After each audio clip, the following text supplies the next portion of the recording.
everybody, and once again it is I, the Nomad, coming to you live from the wastelands of the internet, come to bring you the news. Let's get started! Putin bombards Kiev. NATO scrambles fighter jets as Putin blasts Ukraine ahead of Zelensky's crunch Florida meeting with Trump. NATO was forced to scramble jets as Vladimir Putin unleashed a missile and drone barrage on Ukraine just hours before Volodymyr Zelensky was due to meet with Donald Trump in Florida for talks on a U.S. brokered peace plan. Polish and allied warplanes were deployed near Ukraine's border amid an overnight onslaught, which saw drones slam into apartment blocks and multiple power and heating plants knocked offline.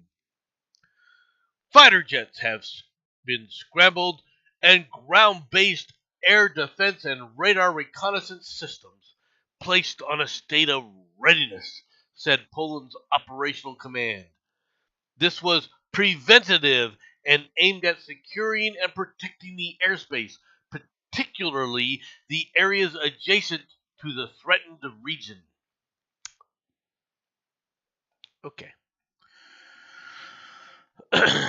So, the British Daily Mail and the regular British commentary and Mr. Will Stewart and Olivia Alhausen, all right, decide to basically insult America once again,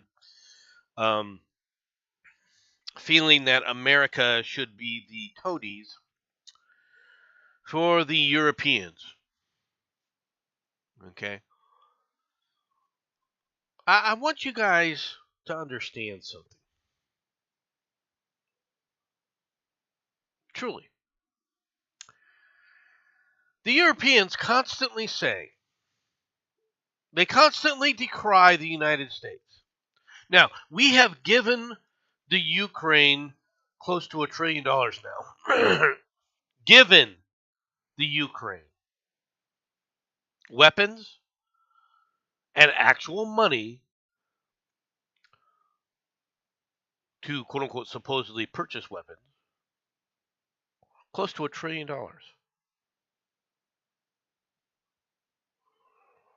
What has the Europeans given? No. I know. I want you to understand this. Given the Ukraine, not loaned. Given the Ukraine.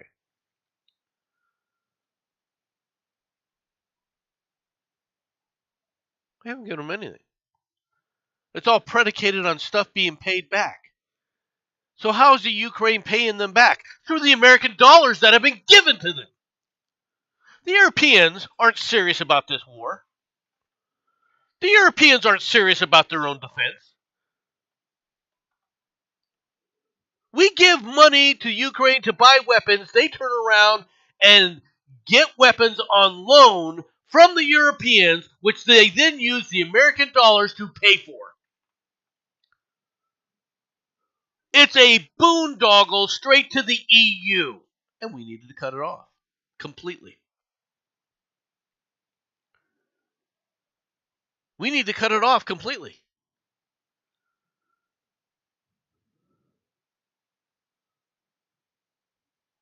We need to cut the EU off at the knees.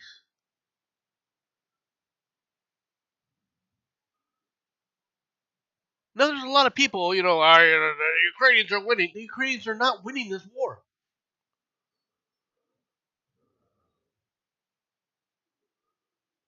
They're not. You can claim they are. You can put a lot of crap out there saying, oh, yeah, the Ukrainians are winning all you want. The Ukrainians aren't winning it, and as Americans, we're the only ones funding it. And we don't have a dog in this fight. Oh, it's about supporting democracies around the world. Don't you understand, Nomad? Don't you understand? They're just fighting for their country. A country that exists on paper. that prior to the fall of the Soviet Union existed as a supposed nation for 6 months, but couldn't defend its borders from the Soviet Union, so the Soviets curb stomped it into the ground. I have said this many times. You may not like this. This may upset people, okay? But if you don't have defensible borders, you don't have a nation. Period. End of story. And sure, the Ukrainians can try and defend their border all they want. How's that going for them? The slow grind. Everyone talks about the Russian casualties, and there are estimates that the Russians have casualties that includes dead and wounded. All right, are close to 1 million people. Estimated deaths range from anywhere from 100,000 to 200,000 Russian dead soldiers. Don't know. I don't know what the actual statistics are, and quite frankly, a lot of the assessments are being done by people who are not being honest about how their assessments are being arrived at. Let's put it that way. I do think the Russians are losing a lot of soldiers. I don't doubt that. I don't think, however, that it's at the higher end. I think it's at the lower end.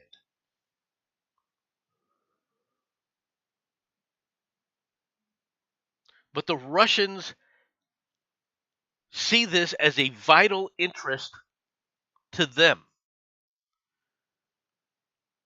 They see the Ukraine as vital to their self defense and as part of, just like China does with Taiwan, a breakaway republic.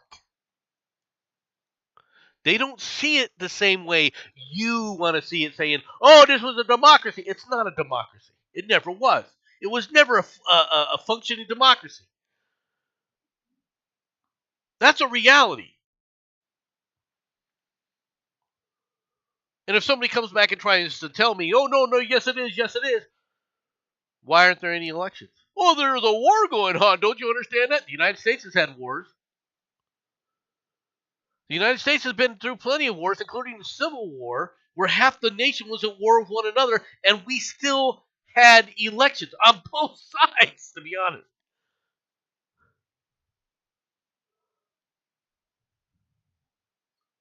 During World War II, we had elections. During World War I, well, we had a congressional election. Our involvement didn't start in World War I until after the election of Woodrow Wilson's reelection.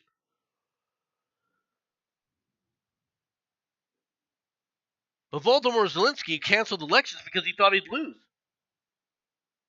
That's a reality. Oh, there were going to be other problems and everything else about how we get these numbers. Yeah, I agree. There were going to be problems. But not holding the election was not the way to handle that. Now, people can talk about Volodymyr Zelensky as this great guy. He's not.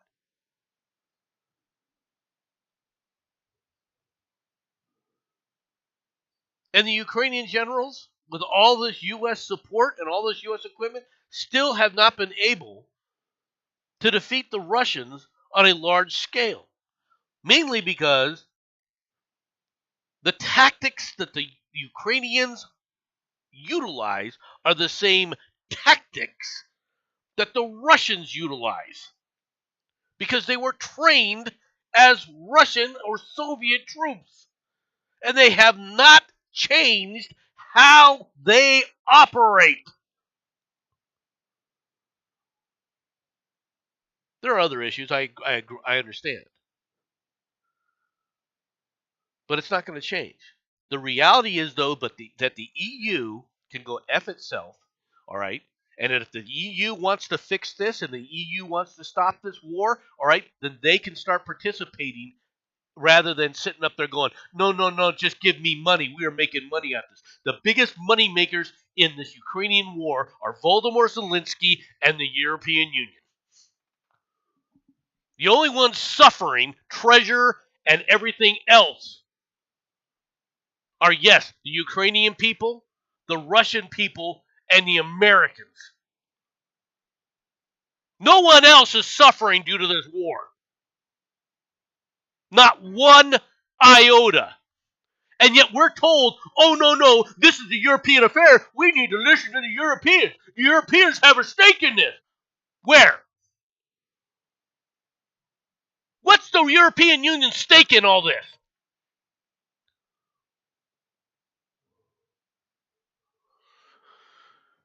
Enough.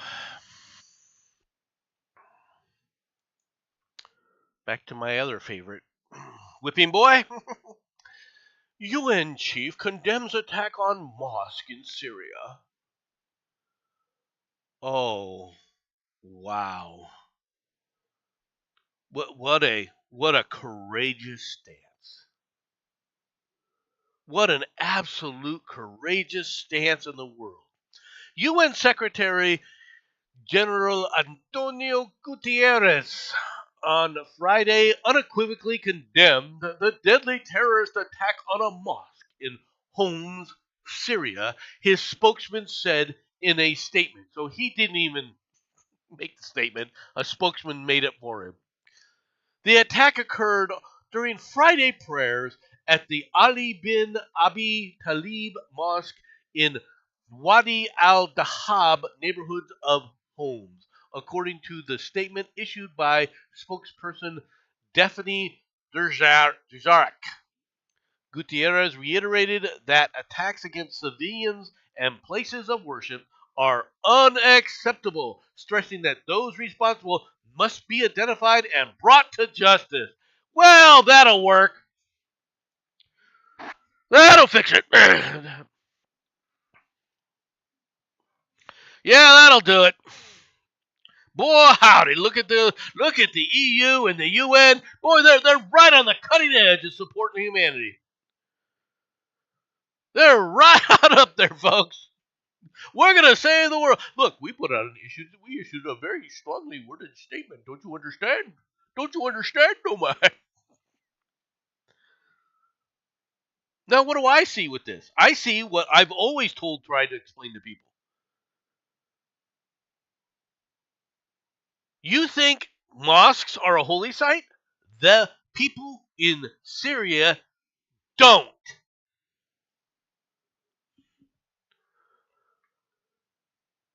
You think the jihadis are killing innocent civilians?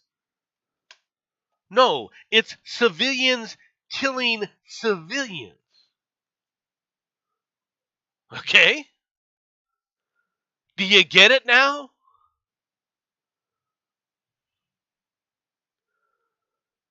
This is the Dillinger gang putting a hit on the Capone gang. If I was going to try and draw an analogy, that's all this is. You want to call these people civilians, they're members of a gang. It's gang warfare. This isn't a functional military. There is no functional military there. There is no functioning state there.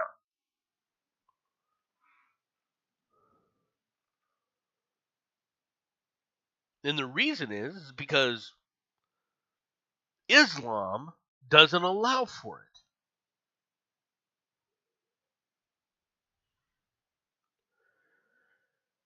And the strict adherents to Islam are following the strictures of it.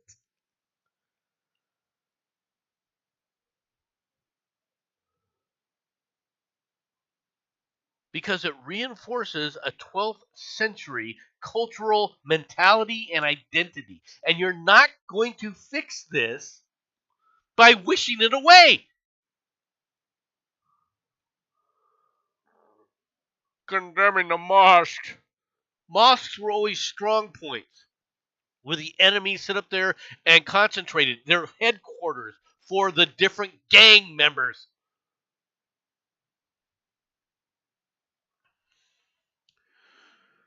Moving on.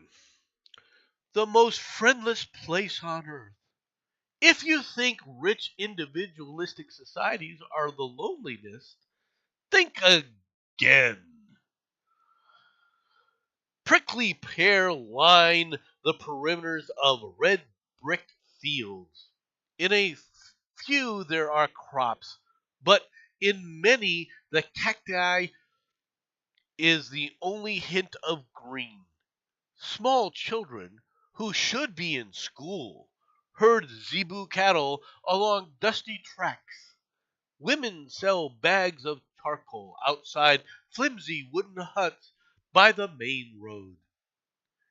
It is the trail end of the dry season in southern Madagascar. Locals are yearning for rain.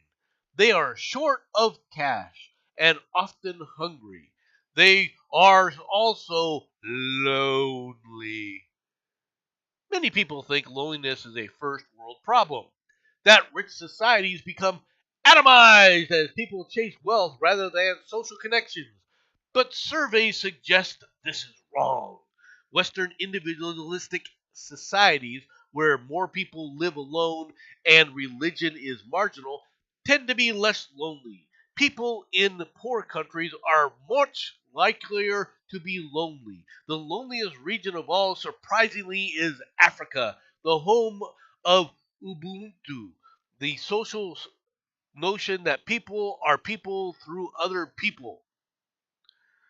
In 2024, a quarter of Africans surveyed said they felt lonely the previous day. You know what a first world problem is?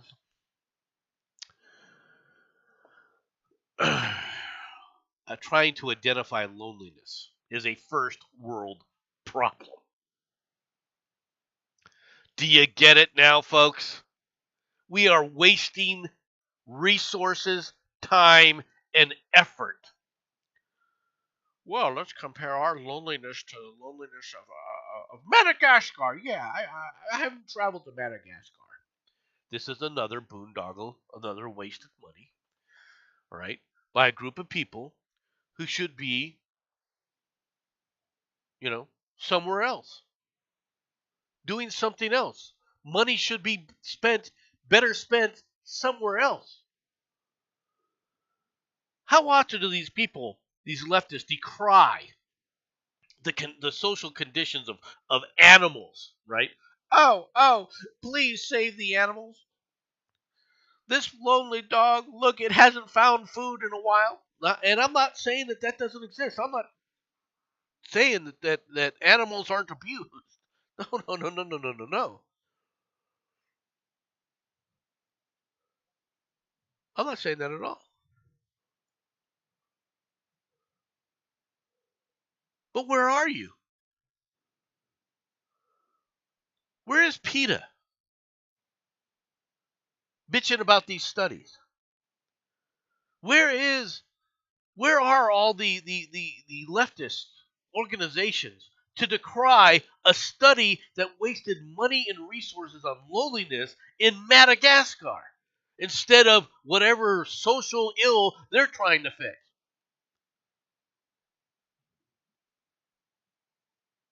The problem with leftists is they have no ability. They're social cowards and they have no ability to stand up to other socialists who are wasting their money and time. This is one of the reasons why socialists and socialist societies always devolve into autocracies. Why freedom of speech is eventually suppressed.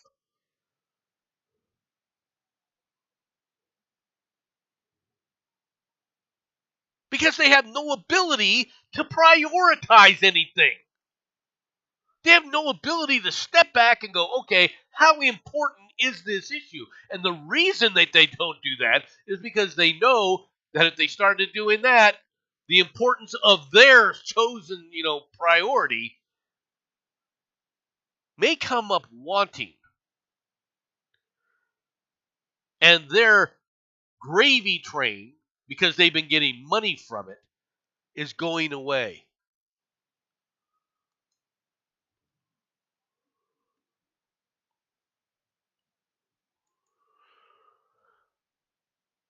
Here's another story showing you the downfall of our greatest ally. The UK launches paid military gap year scheme amid recruitment struggles. You'll love this.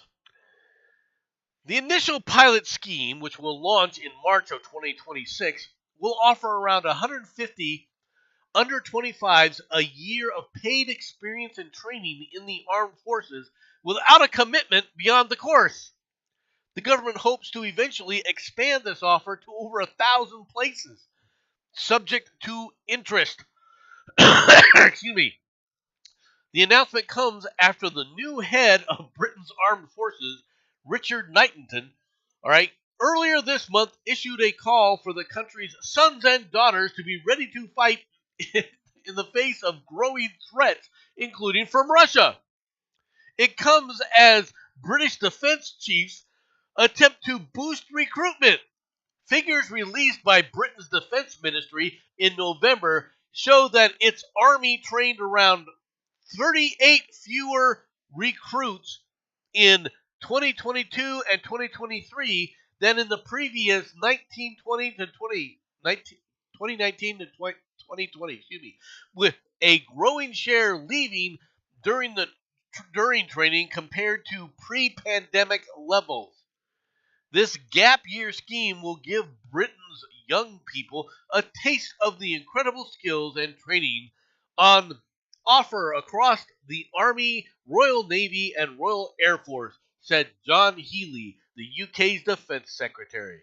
It is part of our determination to reconnect society with our forces and drive a whole society approach to the nation's defense.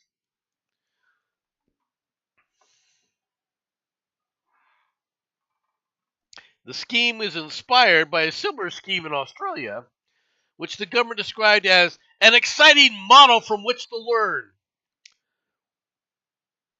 Uh-huh. An exciting model. Not an effective model. All right? Not a demonstrated successful model. It's an exciting model.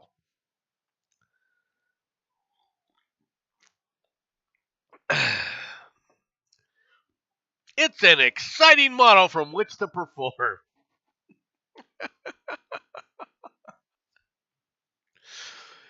Uh, Other European countries have looked to national service in response to the threat from Russia, with France, Germany, and Belgium introducing schemes this year. They're schemes. You have a problem with patriotism in your countries because you've torn down the idea of nationalism. And then you wonder why there's a problem. Japan wires, 2 dead, 26 injured in a 67 vehicle expressway pileup northwest of Tokyo. A massive pileup involving 67 vehicles on Friday left 2 people dead, 26 others injured, 5 of them seriously, on an expressway in the Gunma prefecture northwest of Tokyo, police said. The pileup occurred on the outbound lane of the Kanetsu Expressway in Minakami around 7:30 p.m. after vehicles likely skidded on icy surfaces as snow fell, according to police. 20 vehicles caught fire, right, taking more than several hours to extinguish. The deadly sequence began when a truck crashed into another truck that had stopped on the road after a single vehicle accident, triggering a collision stretching over 300 meters. A 77-year-old woman from Tokyo, who was in the rear seat of a car driven by her family, died, while a body was found in the driver's seat of a large truck. 21 other people have suffered minor injuries. This is pretty severe, as you can see from the pictures. All right, a section of the expressway was subsequently closed with a row of badly damaged vehicles, some charred beyond recognition, clogging the outbound lane. The suspension is likely to be lifted at any point on Saturday, the operator said. At that point, the drivers had been instructed to slow down to 50 kilometers per hour due to the snow. Heavy snow warning issued in Minakami until 8:20 p.m. on Friday, according to the Japan Meteorological Agency. So, massive multi-car pileups are not just a thing in Germany and America and around the western part of the world. It also happens in Japan. This is a first world problem. Okay, this is truly a first world problem because you don't want massive car pileups. Okay, you don't want massive amounts of your people being injured, all right, or having wrecks, or even massive disruption to the services because of that. This is also indicative of a group of people who are finally getting away from a less collective type of, or a more collective type of environment. Cars are a massive point of freedom. Most people don't recognize this. The ability to get into a car and drive somewhere by yourself is an important aspect of freedom, especially obviously here in the United States. Sure, rails are nice when you're going from city to city, built up area to built up area. Okay? But it's no different than flying in a plane. But the ability to drive there and drive anywhere by yourself, regardless of where everyone else is going, is a factor in and of itself of freedom. Rails have limitations to them, by the way, because the main thing that rails do is go from urban area to urban area. Even subway systems inside of major cities are really trying to connect high density populations to high work population areas and back and forth. But America's too large for that. And this is one of the reasons why cars were so much more ubiquitous in the United States.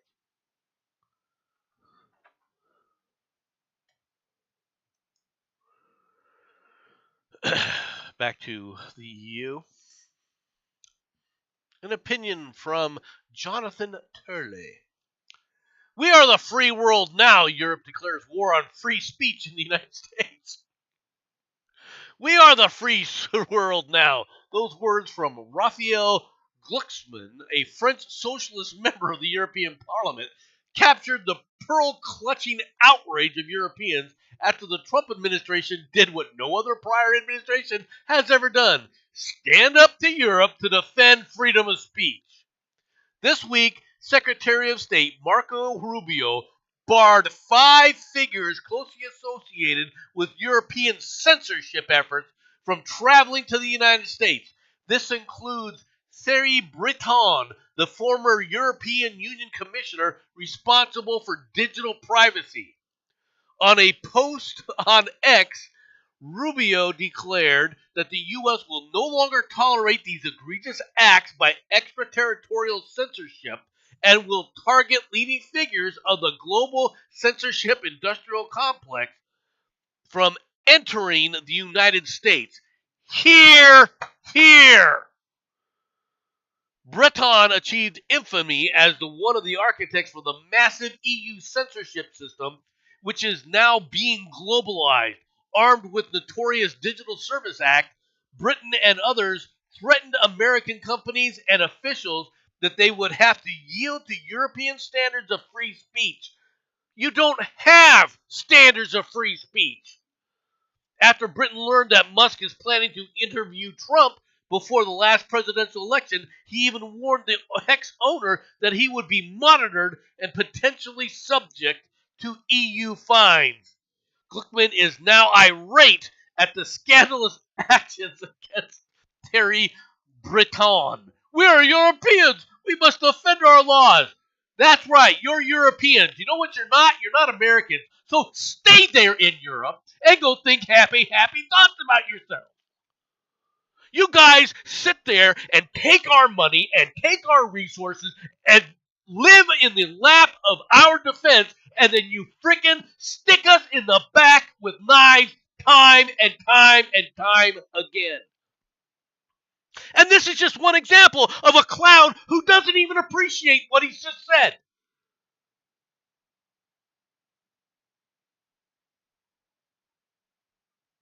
It's time for Americans to say, you know what? America first. We're going to treat Europe the same way Europe treats us. And if you don't like it, suck on it.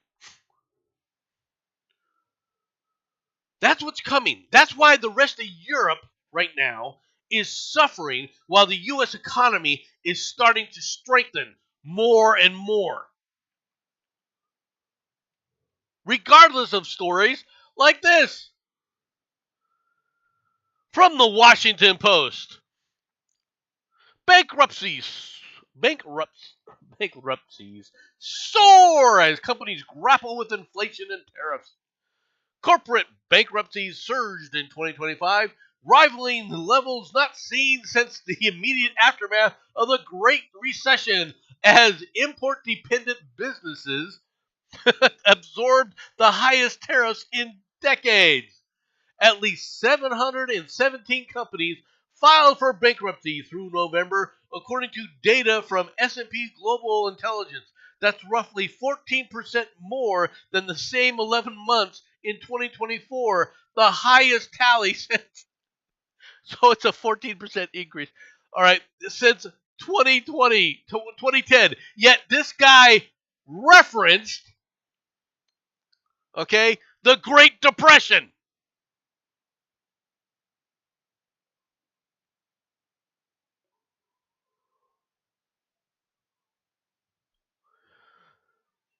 Rivaling levels not seen since the immediate aftermath of the Great Recession. Really, but 2020 was the Great Recession to this idiot? Who is this moron?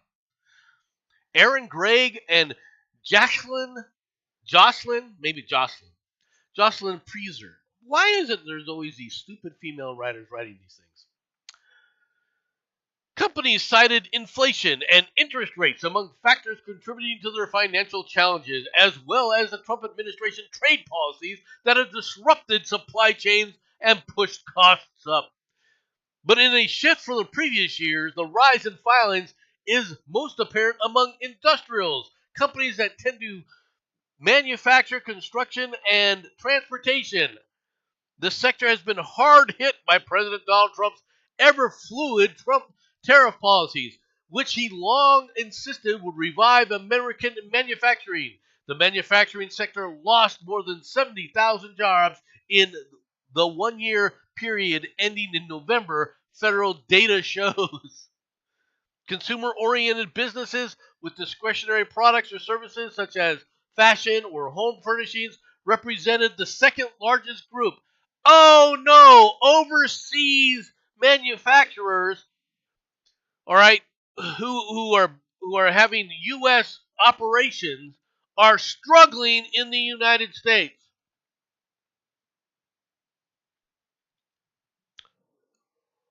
Yeah, that's not a surprise. The American manufacturing base went overseas.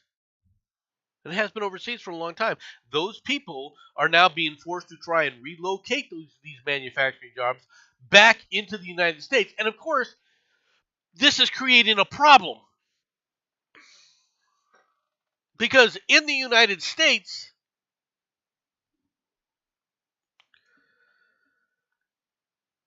is what?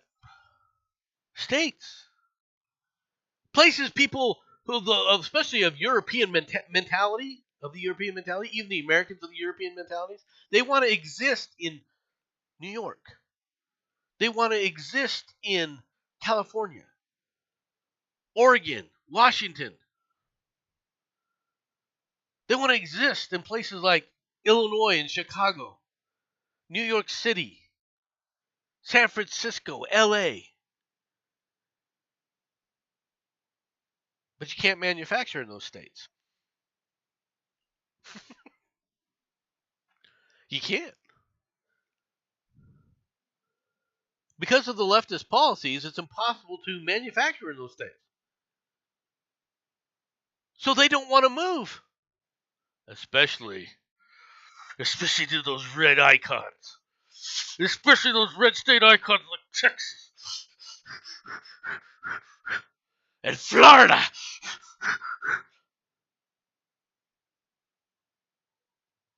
They don't want to move. So jobs are shrinking in certain areas.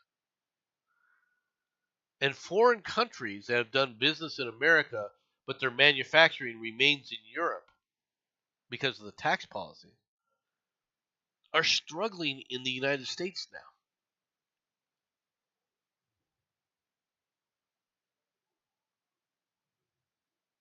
But it's not changing anything. The Europeans won't change. Good luck to you.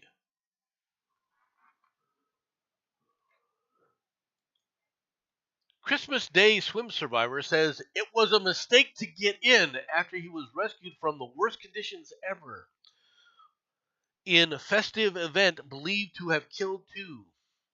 A survivor of the Christmas Day swim is believed to have led to the deaths of two people, and has described going into the sea as a mistake after he was rescued the worst ever water conditions. Mike Brown, one of the swimmers who was pulled from the water by brave rescuers, told how the conditions were among the worst he had ever encountered and said he regretted entering the water. Two people believed to have been killed after a disaster struck during the annual event off the coast of Budleigh Slaughterton in Devon on Thursday.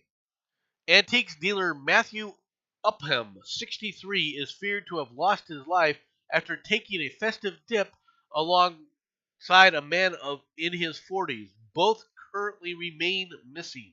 Speaking to the BBC this morning, survivor Mr. Brown said it was worse conditions than normal and some of the worst conditions I've ever tried to swim in. In hindsight, it was clearly a mistake to try and get in. Mr. Brown described how two local men saw him struggling amid 6-foot waves and put themselves at risk to pull him out. He said the men entered the water before one was knocked over by the force of the wave. They tried a second time and managed to reach Mr. Brown as he was struggling to stand. If you're trying to get into the ocean in the middle of winter, okay, I know that there's this whole polar bear thing going on, but if you're seeing 6-foot waves come crashing into the beach and so forth, I think that you would think that, okay, this is a warning. The fact that you're cold and shivering isn't warning enough, apparently. But the 6-foot waves that you're watching coming in should have been a warning enough, don't you think? Is it just me?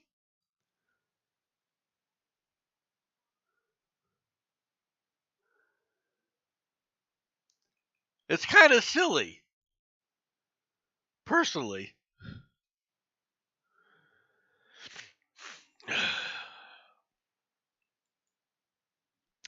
Off to the next story we go.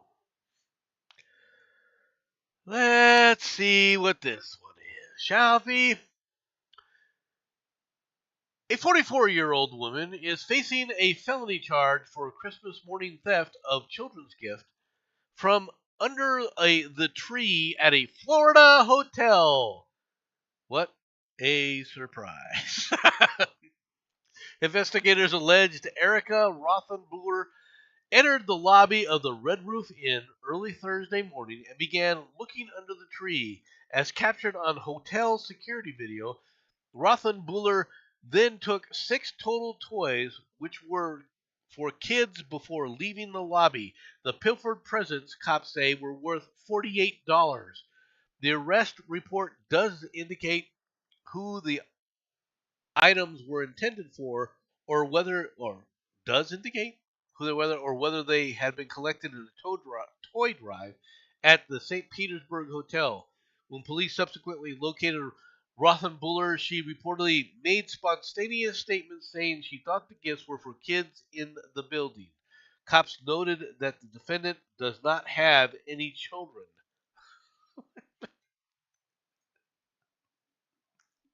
Pictured above, she was arrested for theft. While the charge would normally be a misdemeanor, the matter was upgraded to a felony due to Rothenbuehler's, convictions for stealing at a Winn-Dixie supermarket and a Wawa convenience store. She is locked up in county jail in lieu of $5,000 bond. She faces a maximum of 5 years in prison if convicted of third-degree burglary. Woman, you obviously have mental issues. Now, it doesn't say, and I kind of would have liked to have known, whether or not she was drugged up or intoxicated. Right? I mean, come on. Are you freaking crazy? Yep.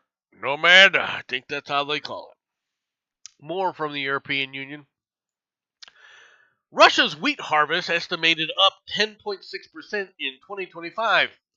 Russia's wheat harvest is estimated at 91.4 million tons in net weight in 2025, up 10.6% per year on year, the Federal State Statistics Service, Rosstat, said on Saturday. Barley production saw a rise of 18.3% to 19.7 million tons, with oat output jumping by a quarter to 3.8 million tons, and millet harvest up 8.7% to 3.5 million tons. Pulse crops yielded a record 8 million tons, surging 50% according to Rosstat. The total estimated harvest of grain and pulse crops this year stands at 139.4 million tons in net weight compared to 125.9 million tons in 2024. Meanwhile, the potato harvest reached 19.5 million tons this year, soaring 9.4% from the previous year. Fruit and berry output totaled 4.3 million tons, up 8.1% from 2024, Rosstat data shows. Okay, first of all, can we trust these numbers from Xinhua News, China, and Russia? I'm quite skeptical. Okay? I'm quite skeptical. And it makes me wonder whether or not these tons are up in comparison to the people that they've lost in the war. Look at all the extra food we have. All right, we got we got a million less in population. I don't think, like I said, I don't think that it's a million, but 100,000 less population wise dead in the war. All right, and it's dead men. Well, why is that important, Nomad? Because men eat more than women do. They have bigger bodies. They need more calories. All right. Uh,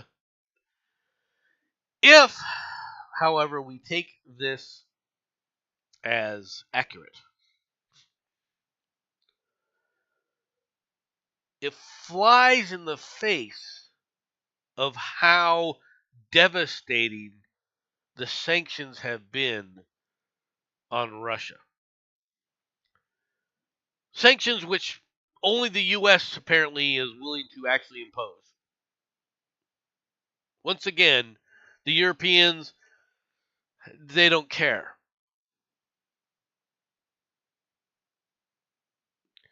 So, if you're looking for an end to the war anytime soon, if Russia can feed its population, it's not going to happen. It's not going to happen. Over to the United States. Anonymous money fuels $5 million attacks on Georgia's Lieutenant Governor Burt Jones. The biggest mystery in Georgia politics right now is who is paying the attacks on Republican Lieutenant Governor Burt Jones. Someone operating under the name Georgians for Integrity has dumped around $5 million in television ads, mailers, and texts. The attacks claim Jones, who already has President Donald Trump's endorsement in his run for governor next year, has been using his office to enrich himself. For any Georgians settling down to watch a football game, the ads have been nearly unescapable since Thanksgiving. They are the opening shot in a public battle for the Republican nomination that will be settled in May's primary election.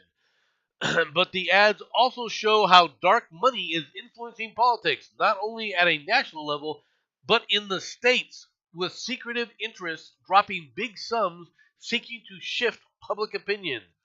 The Jones campaign is hopping mad. Excuse me. bit of a bit of a catch in my throat because I've been yelling so much. All right, threatening legal action against television stations if they don't stop airing ads that the lawyer calls demonstrably false and slanderous.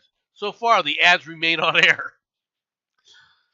They want to be anonymous, spend a lot of money, and create a lot of lies about myself and my family, Jones told WSB AM in an interview on December 19th, calling the ads fabricated trash. Well, first of all, dark money is how a lot of this stuff is being handled. Okay? It wouldn't be handled this way, however, if you stripped the government of cash. When government becomes too big, more money is poured into advertising by companies who have their lifeblood affected by governmental decisions. And I'm not saying oversight isn't necessary, but it's gotten so large that it's out of control. And we know this. We know this to simplify what's going on in Minnesota. But you see, part of the problem is this. Trump remakes America as leader of the brand and attaching his name to buildings and programs while President Donald Trump is walking the path paved by conquerors and autocrats. This is by Matthew Purdy. Well, Matthew, let me tell you something. Matty, right? Have you ever heard of J. Rockefeller? Have you ever heard of John J. Rockefeller at all?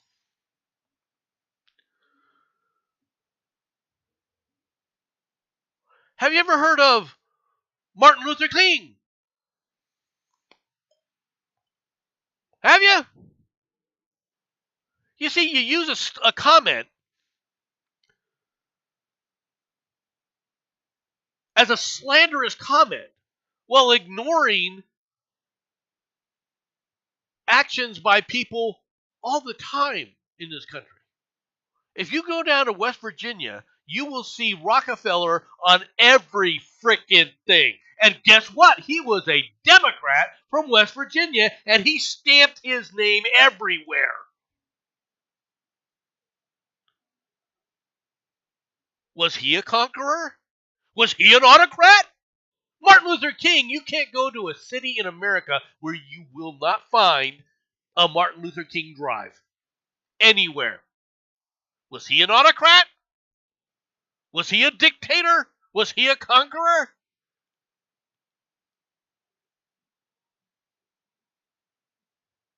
So all you can do is slander.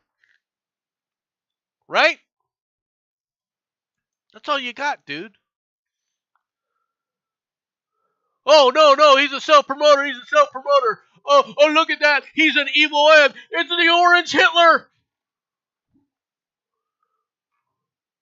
It's the Cheeto Führer. Don't you understand? He's a Cheeto Führer. This was a hit piece by the New York Times. Again, what a surprise. The man writes hit pieces. That's all he does. This is what, in comparison to now what you were just talking about, which is dark money, who's paying for this asshole? This guy's a leftist. But he'll claim he's a journalist. No, you're not. You're an activist. You're not a journalist. You're an activist.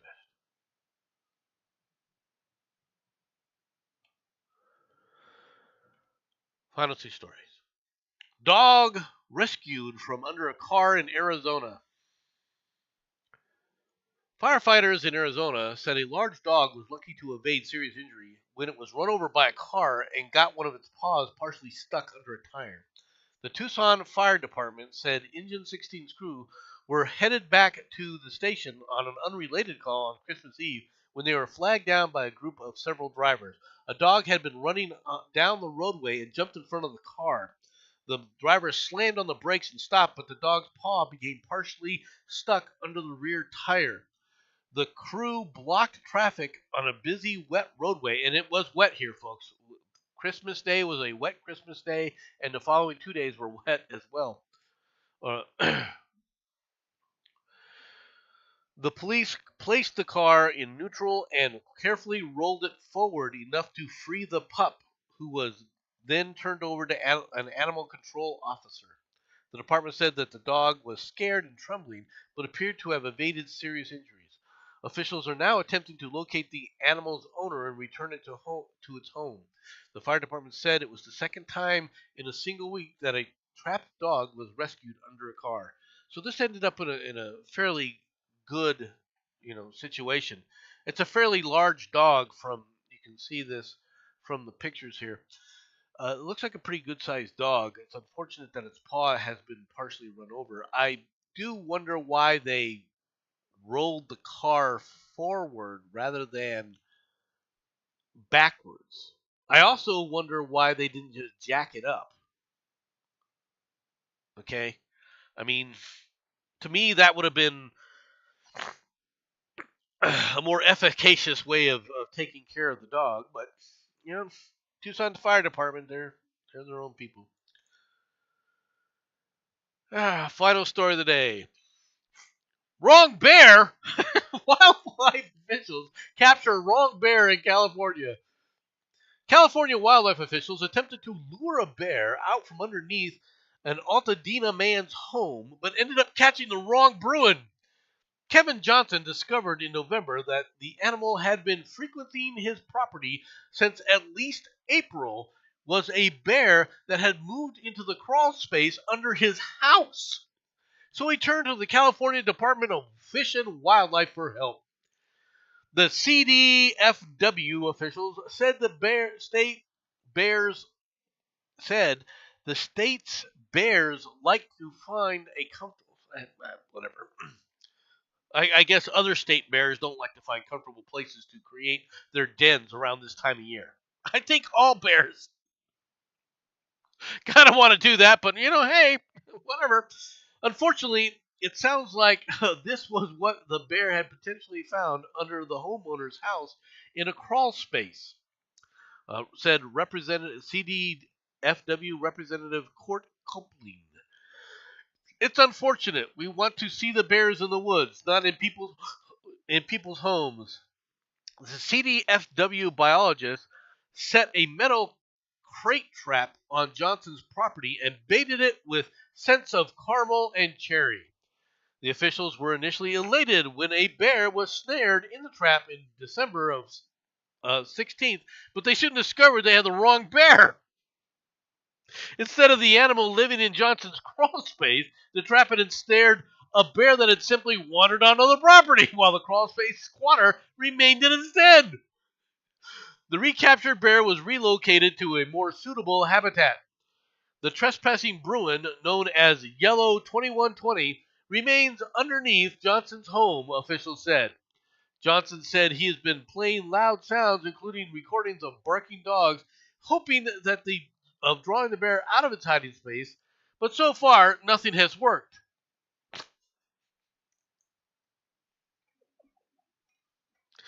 Did you try a picnic basket? Just asking. I'm just asking if you tried a picnic basket. That made it more helpful. Look, I understand the dangers of this. The bear is, hey, Oz, how's it going? Going to have to start charging the bear rent. Look, bears can be dangerous. I understand that, right? I don't. They don't tell you what kind of bear it is. If it's a brown bear, it's really dangerous. But if it's a black bear, all right, it's still dangerous. Black bears are dangerous too, just not as dangerous as brown bears. All right. Now, how are you going to get it out of there? I'll be honest with you. I would just, if they were really serious, they should tranquilize the bear. But the problem now is that this is a nest for the bear. Okay. Just let it sleep through the winter. Lock it in so it can't get out. It's going to hibernate for the winter, right? Let it hibernate the rest of the winter, and then prior to when you're expecting it to lose hibernation, tranquilize the bear to keep it locked unconscious, and then drag it out and drop it somewhere. The only problem with that theory and doing that is they don't tell you the sex of the bear. If that's a female bear, she could have cubs. In California, it wouldn't surprise me if they sit up there and tell the homeowner that he's now lost his house and that's now a bear habitat, to be honest. Good luck to you, good. Good luck to you. That's all I can say. All right, folks, that's the last story for the day. Hope you enjoyed it. I have got a lot of little work things to do now that Christmas is over. Hope that you all have a